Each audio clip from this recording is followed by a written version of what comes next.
Is now starting. All attendees are in listen-only mode. Welcome, everybody. Thank you for showing up and watching Get the Most Out of Your SQL Resources, hosted by Soaring Eagle Consulting and presented by SQL Governor. I'm going to pass this on to your SQL Governor host, Ola Mayala. And Ola, please take it from here. Thank you, Jeff. We are living very interesting times, unprecedented times. Quite a few of the plans for this particular year 2020 has been put back into bin. As you know, the business environment has changed a lot. Workloads has changed dramatically. Some has gone down, some are breaking new records. There are huge pressures put on IT by executives to make sure the cost structure is well aligned with the business needs, especially when lockdowns has decreased the workloads. But also the opposite has happened. Workloads are through the roof in some industries and some customers. The point is that we all need to ensure data platforms are capable to handle the workloads to serve the business and not to lose any revenue and margin. And when the savings are in question, rather see where the immediate savings really can be achieved instead of assuming where they can be achieved. As we stated in the invitation, SQL Server estates can become cost-consuming if not optimized against the true utilization. Greater sprawl, lack of visibility, workload volatility, too much manual work required for migrations and performance issues of unmodernized environments drive your operational costs and capital expenses high. In this webinar, we want to share our experience how to face these challenges in 3 customer cases representing different industries. First, we have a media company. The second, we have a financial services ISV operating through their private cloud. And the third one is a machineries and services company. But before we start, let's introduce ourselves. My name is Ola Mayala. I am a sales executive at SQL Governor. Worked for the IT industry 1 quarter, so just 25 years, and looking forward to next quarter and the 3rd quarter if that's applicable. But nevertheless, main contributor in this seminar is Jani. Hello, hello. And Jani is the founder and CTO of SQL Governor, extensive experience in software development, data warehousing, and data science. Let's look at the agenda.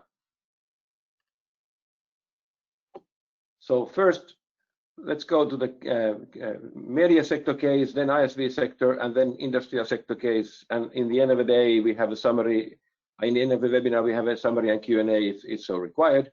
And we expect this to last maximum at 1 hour, what we have reserved for this.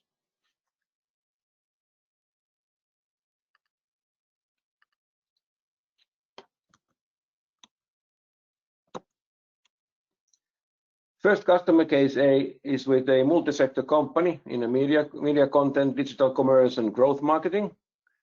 Customer IT manager took an initiative due to 2 challenges. First, cost of the environment and operations, and 2, maintainability of the environment. Jani, would you share the audience what kind of environment and technical challenges there were? Yeah, this was very interesting case. It's a couple of years when we did this, and customer had pretty much scattered environment. So there was plenty of virtual machines and also physical servers, and pretty much whenever they had common, there came new software, new application. They had implemented new server to serve those purposes. And one of the problems in the environment was that actually resource utilization was uneven. So on some of the servers, there was pretty much nothing happening in terms of CPU and RAM usage. And on some of the servers, they were quite exhausted at the time. As you can see, this SLA, service level, technical service level based CPU performance analysis, some of the CPUs were peaking quite much there on those servers. And because of this, they had unsustainable service levels in a few of their systems there. And also the platform costs were pretty high because of this data sprawl that was occurring in this environment. And they had standalone servers, they had FCIs, clustered environment, active passive clusters there. And also the hardware itself was pretty old. So that was also one point where we thought that would be a good idea to put some effort to renew the hardware and to centralize the configuration on SQL Server estate. So that's pretty much the kind of background for this case. Do you have any questions, Ola, in your mind at this point of time? Not at the moment. Go for it. Okay. So then what we were able to bring in on this case, so we set their SQL Governor, and we also proceeded SQL Server diagnostics and optimization. This was because the system was not diagnosed in many years. So this means like all the things like wage stats, the instance level configurations, database options, indexing, like missing indexes, unused indexes, fragmented indexes, all this kind of stuff was not kind of found out, and if there were some very exhaustive TSQL queries ongoing. So we proceeded also the diagnostics in the very beginning to be able to fix those and then to see how the resource utilization stabilized. And then we were able to collect the monitoring data for a few months. Why few months? Because we were then able to understand the behavioral characteristics of the environment over time. Actually, it was 6 months of time, so it was very good set of time series there, and we understood the trends also of the workloads. And based on that, we were able to produce 3 distinct different architecture alternatives to end architecture. Like one was totally virtualized, one was totally on physical hosts, and one was kind of like as it is just a renewal for the newer hardware and virtualization platform. And those 2 first cases were ones that we made a maximum consolidation, level of consolidation. This was possible because the SQL Server instances themselves were actually not dedicated to any certain server, but we were able to take like newer server hardware and then centralize multiple instances, those SQL Server instances that actually have the best harmonization what comes to workloads. So we put those instances all together, and SQL Governor has this patented mechanism to analyze the workloads of individual instances and understand, okay, these instances fit best together, so we need to create a server, virtual machine or physical host from a physical server from these instances. And then also what we were trying to do here, and we managed to do, was to reduce the number of servers into a fraction of the original number of hosts that we had. So this was the actual solution here. And then what were the benefits for the customer? Actually, they were able to get significant cost savings in operating system and SQL Server licensing, and also in hardware compared to older generation of hardware when comparing like apples to apples. And it was 47% savings on licensing cost. They had standard licensing and enterprise licensing both, and also some software assurance covered for most of the servers there. So we were able to as I said, to reduce the number of hosts, actually number of physical servers into I think the ratio was something like 1 to 5, if I remember correctly. I don't remember the exact number, but somewhere around there. And also, customer gained a harmonized performance and availability. So there was not anymore some of the servers performing too high levels of resource utilization and some too low, but now everything was just like on medium, and they served pretty well. And actually, after 2 years of running this environment, their CIO said that actually we have now better service levels than we had before on average. So it went very well, and their data sprawl was also eliminated. So this was the first case, and now if anybody of you would like to ask any question, please feel free to ask about this case. While you're thinking about your question, one of the bonus was also that the efficiency gains. I mean, if you think about the operational point of the part of the business, so there were far less routine tasks and needed to be done in a more simplified and consolidated environment. So you can concentrate for more productive ones. So you really got more efficiency out of the operations after this exercise. And just tiny little detail if the license savings was 47%, the hardware savings was 30+% on top of it. So the business case really was lucrative for customer to in terms of savings, both on the capex and opex side of the business. Yeah, that's true, and also because customer had this ability to move any instances in between the servers, the consolidation ratio was super good.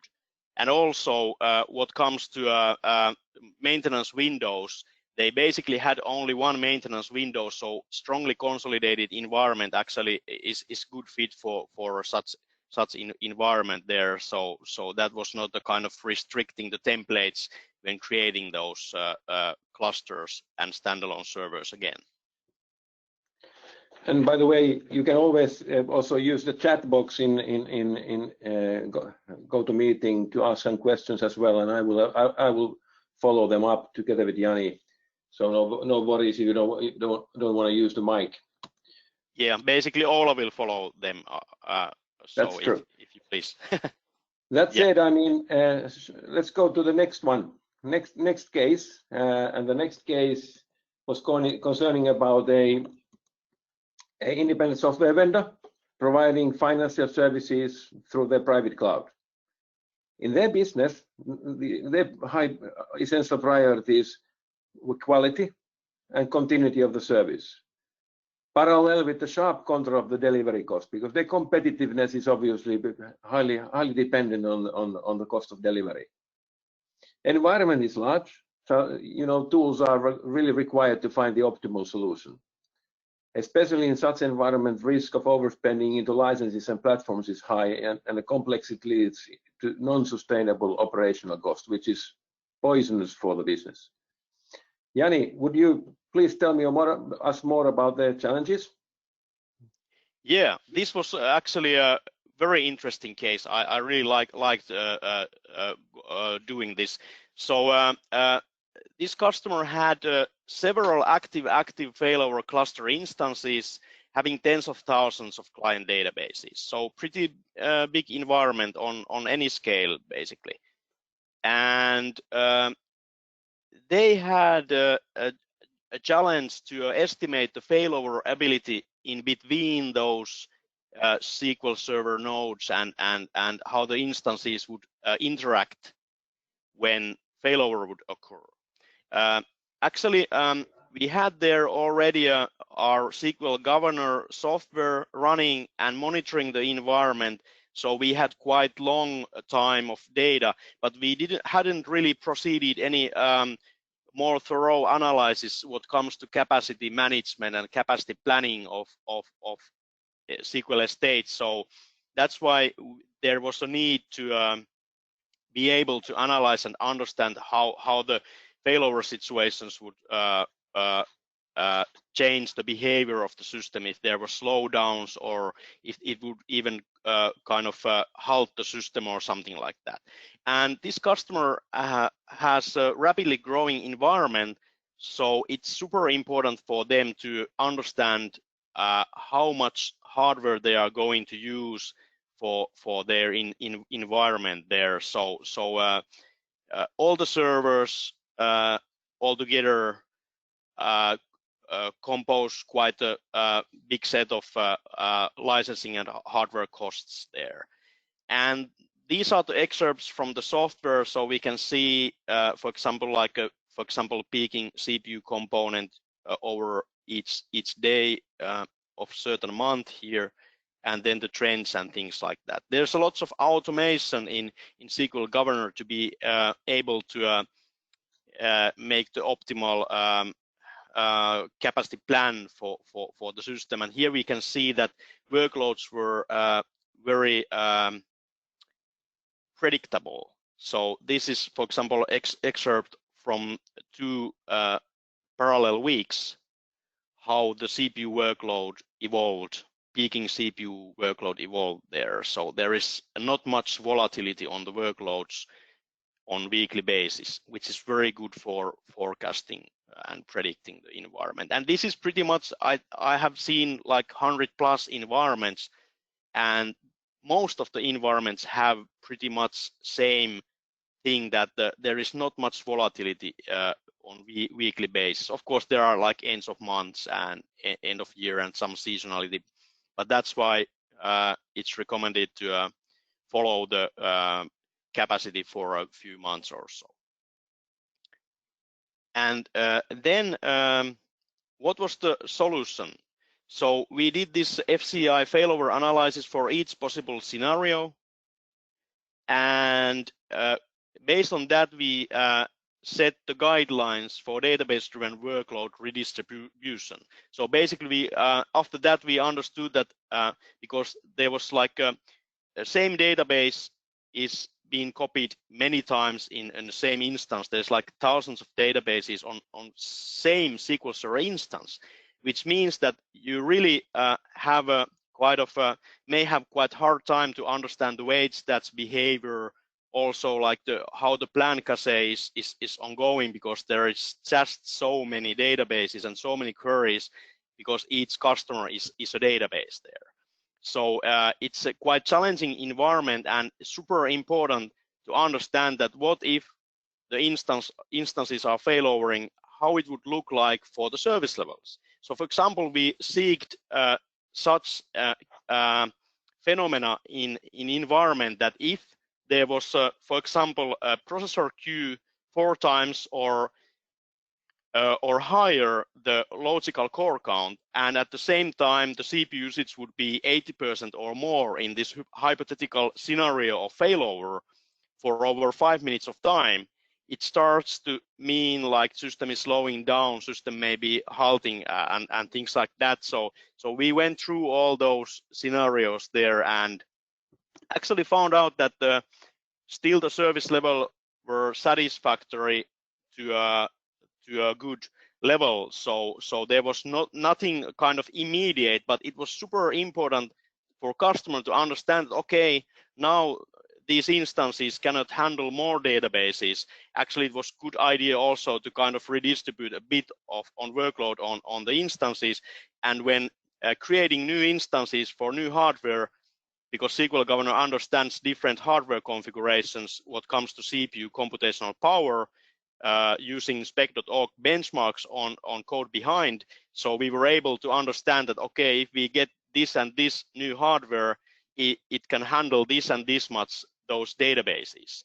And also it resulted in the results of like database instance and server level IOPS, throughput, latencies, megabytes per second, and so forth. So also the storage constraints were taken in count. And that was pretty much the case. And what was then the benefit for the customer? So one was, of course, the clear understanding of the current state and future predictions of the workloads.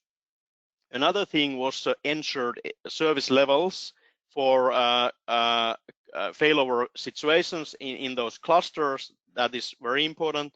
And then also customer was able to produce significant cost savings in new hardware and SQL Server licensing acquisition costs, because they had now exact information of how much capacity they need and for how long time they are able to handle this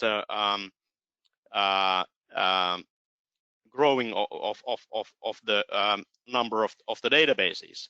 So that's why instead of like investing, for example, threefold numbers to server capacity, they were able to put it just on right figures there. So any questions about this case?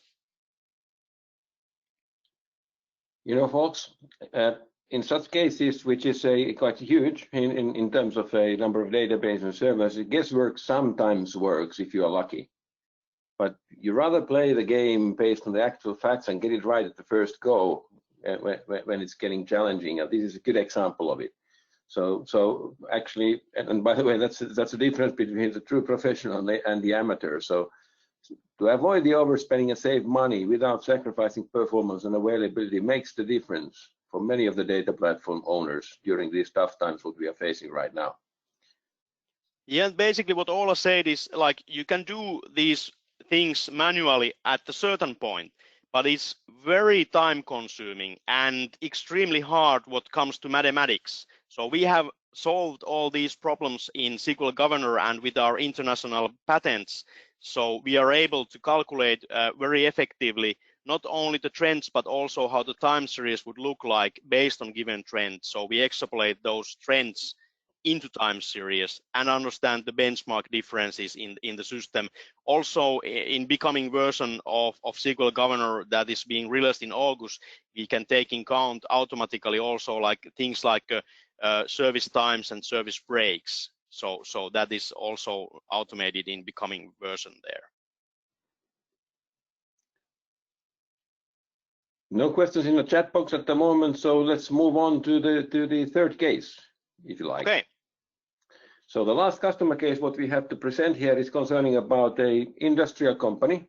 They're offering equipment and services for processing different kind of natural resources for different industries.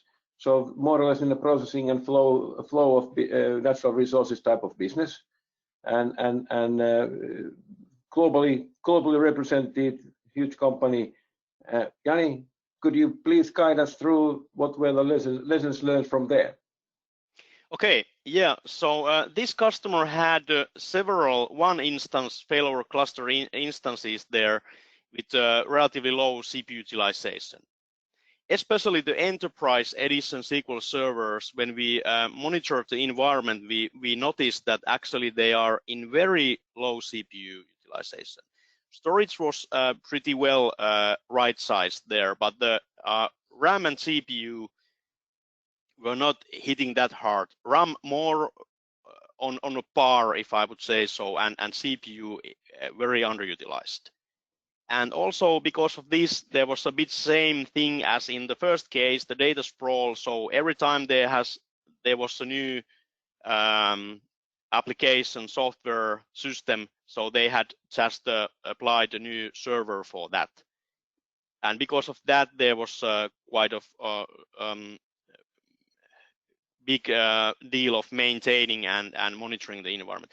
One of the challenges was also that there was a third-party managed service provider, and they were not able to see the customer was not able to see the current level of utilization of servers, and whenever they asked such figures, they got quite arbitrary snapshots and things like that. So it was hard for them to understand the overall picture.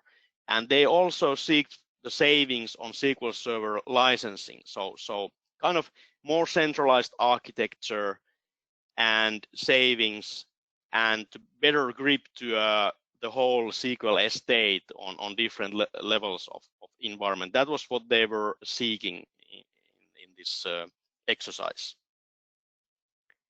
And then what we did there we also proceeded the SQL Server diagnostics and some optimization of the environment. That was a very good thing to do, because also in this case there had not been any systematical go through for these things in a couple of years.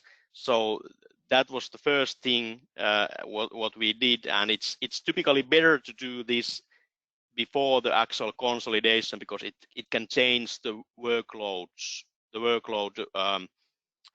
behavior at some level when you, for example, find some nasty query that is consuming most of the resources on a database or so. And then also SQL Governor was able to produce architecture that is a capacity plan that is actually, how would I say, make the environment into a fewer servers. So that was very important there. And as you can see, the workloads were very low level. So the consolidation was just a no-brainer in that case for those servers. We were not able to create like a super big savings, but quite nice savings still, because the same existing VMs needed to be used. That there was just a few different sizes of VMs that we were able to select from the service provider, but still, because we consolidated, we were able to drop many servers away, and in this way we ended up quite significant savings on licensing costs there. But let's see the actual results a bit closer. So the savings were extraordinary in their enterprise licensing, because they had 62% less enterprise core licenses after this consolidation exercise. And now the platform was centralized, easy to manage, also easier for the MSP to manage there, and now customer had better visibility to resource utilization. So from SQL Governor, you're able to see all the servers, all the instances, all the databases, what is happening there, like monitoring, plan cache, wait stats, all the instance level configurations, database options, things like that.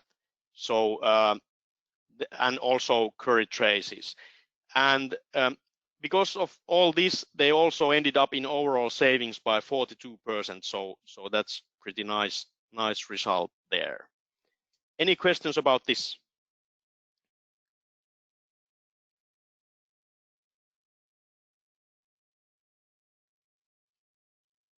That box is quite quiet at the moment. Some of the things which Jani already mentioned, that not only it was helpful for the customer and the SQL Server estate itself to have a better grip and so forth, and better visibility and so forth, but it really helped the customer with the service provider. In that partnership, they actually could get out better SLA for the managed service provider, based on that they had a now common picture, common map, common understanding what's going on and where the challenges are, and that was obviously a extremely good bonus out of this project as well in their ecosystem. Yes. All right, guys, there is no questions yet on the box, so let's move on. I mean, it's what we wanted to achieve here is that we present a number of cases which we can actually show you that you really have a good possibility to save money, have better grip of your environment, and in some cases additional bonus to get better SLA from your service providers and so forth.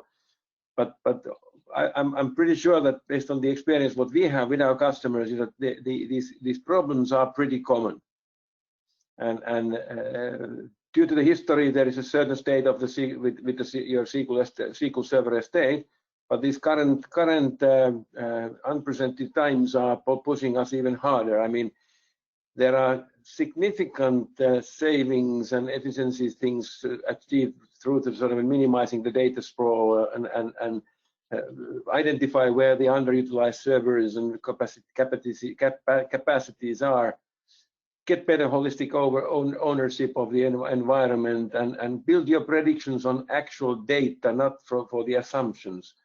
I mean, all it comes from understanding the workload characteristics and your environment by the help of SQL Governor and that capability to understand it and the behavioral characteristics on the database, instance, and server level. And we are definitely prepared together with Soaring Eagle to help you guys going forward with your SQL Server estate, generate and achieve more savings out of it without sacrificing your performance or availability. And we have a great partnership together with Soaring Eagle, and the way what we can do is that obviously together with SQL Governor, they can provide you much more comprehensive services to provide you full life cycle coverage of your environment, optimizing capacity, right sizing required resources based on facts and so forth. So please do come back to us, ask us questions. Obviously, we are available for you, and more importantly, Soaring Eagle is available for you through Devon and Royce and Jeff and so forth in the organization. So, if no questions there, this is the last moment to ask any. Yeah. So thank you, Ola. We at Soaring Eagle value our relationship with SQL Governor, and that's why we've built you into our managed services practice. For those of you on the call, this recording will become available shortly. Please reach out and ask if you'd like to see it again. Watch our YouTube channel and/or reach out to SQL Governor or Soaring Eagle. Thank you very much. Thank you for sharing your time with us, and have a fantastic day.